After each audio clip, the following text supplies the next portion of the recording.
Meron ka pa bang duplicate ng mansyon? Bakit? Kasi nandun sa ilalim ng apartado yung ATM ko eh. May lamang pera yun eh. Kaya paano makakatulong yung kay mama? Pantubos sa kanya. May lamang pang 10 milyon yung ATM ko eh. 10 milyon o 20 milyon yata yun. Yun naman pala, Peter. Ang tigas ng mukha mo. May ipon ka naman palang pera eh. Pero hindi mo mabigyan-bigyan. Yung mga anak mo kay Nena, antikal mo. Kaya kayo kinakarme. Grabe ha. Ang tagal kong nawala rito sa lugar na to. Namiss ko din tong lugar nila Nene. Ito yung pagkakataon ko para makita ko yung mga friends kong mga antot. Kamusta na kaya sila? Mabisita nga ba? Pakita. Ay, ano siya? Buhay ka ba yan? Oo, ako to. Ba't bitbit mo yung TV nyo? Ito. Isasanla ko kasi o kaya ibebenta ko. Talaga? Isasangla mo yan?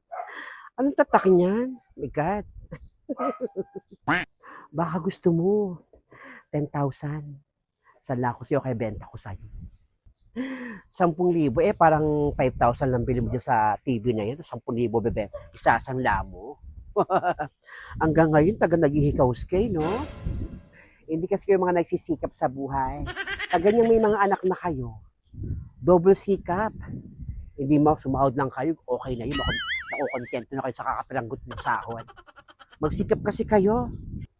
Di ikaw na mayaman. Sige na, hindi ako makakatulong sa'yo, pasensya ka na. Sige, salamat. Wala ka nang naitulong. Minaliit mo pa ako.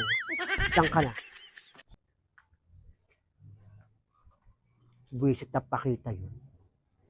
Baka yampas ko sa pagbumukha yung tibing hawak ko. Minaliit pa ako, nilait pa ako. Buwisit. Si Pakita, nabuhay. May Pakita. Kamusta ka na? At parang ngayon ko lang nagpakita rito. Well, Feli, nagbakasyon kasi ako sa Europe, kaya ngayon ako na punta dito sa lugar natin. Hanggang ngayon, ganyan pa rin mga itsura nyo, no? Mga nanggigitata kayo. Visit to, Nanggigitata daw kami. Nanggigilo kay Pakita. Pasalamat siya, wala akong samud magtaray ngayon. Papayat. Kamusta business mo? Okay naman. Okay pa naman yung business ko. 'Di ba? 5-6 yon. Excuse me. Hindi na ako nagfa 5-6. Di ayoko sa karma. 5% na lang ang tubo ko sa pautang ko. Buti naman hindi ka na 5-6 magpautang. Takot rin pala sa karma. Diyan ka na dalawin ko lang si Nena. Si paring pati si Negra. Sige. Wait lang. Alam mo na ba ang issue? Anong issue? Hindi mo ba alam yung hilaw na biyanan ni Nena kinidnap at nangihingi ng 10 milyon? Talaga? Napaka-tadyain naman nung kidnapper na yan. Wala bang isip yun at pinili pang kidnapin si Aling Adelpha? Mamukha kang walang pera yun eh. May point siya. Medyo tanga na nga naman yung haldapper. Tama ka. Marami nang tanga sa mundo ngayon. Biruin mo, si Aling Adelpha pa nga yung kinidnap, wala nga namang dulot yung walang bitaw. Yun, wala kang pera sa bangko yun kahit 1,000 eh. Kawawang Nena, hindi naman niya magulang. Siya yung mo problema. Diyan ka na nga, Feli, para malaman ko kamusta si Nena. Diyan ka na muna. Ayaw din kita masyadong kausap eh. Sige. Ayaw din naman din kitang kausap. Yabang ni Pakita. Parang gusto kong cobra yung ulo eh. Higil ako.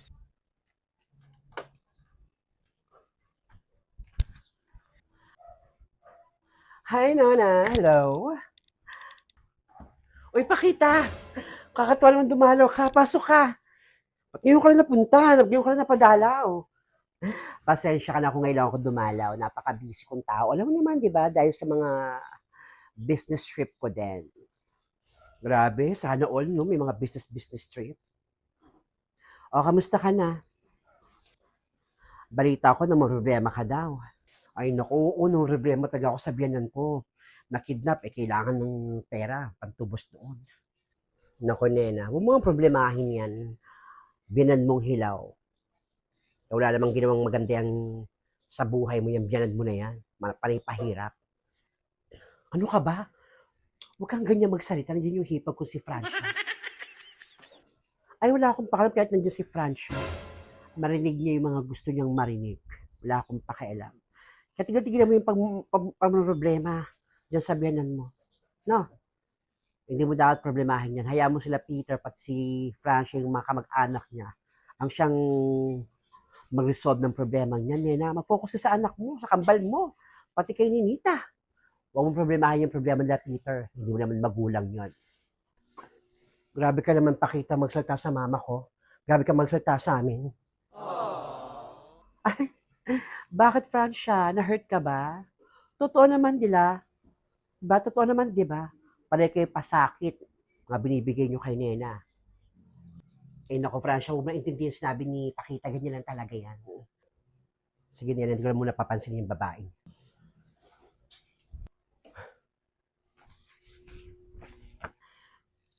Nga pala, Pakita.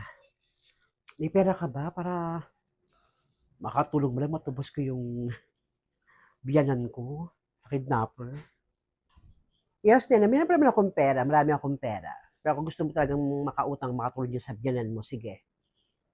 Lalapit tayo doon kay senyora, kay madam. Yung inutangan mo noon. Tanda mo pa ba? Ay, oo, okay na ko pa yung si madam. May utang pa nga ako doon. Ayaw naman pabayaran ni madam. Mangutang tayo doon kapag hindi nagkasya yung pera ni Peter na pagtubos doon sa nanay niya. Gusto ko lang din naman makatulong. O sige, piin mo na lang ako.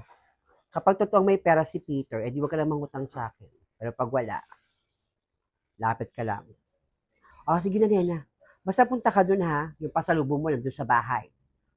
Naku, talaga may pasalubong ako. Salamat. Yan ka na muna. O sige, sige. Salamat Pakita ha. Ingat. Salamat. May tutulong sa amin.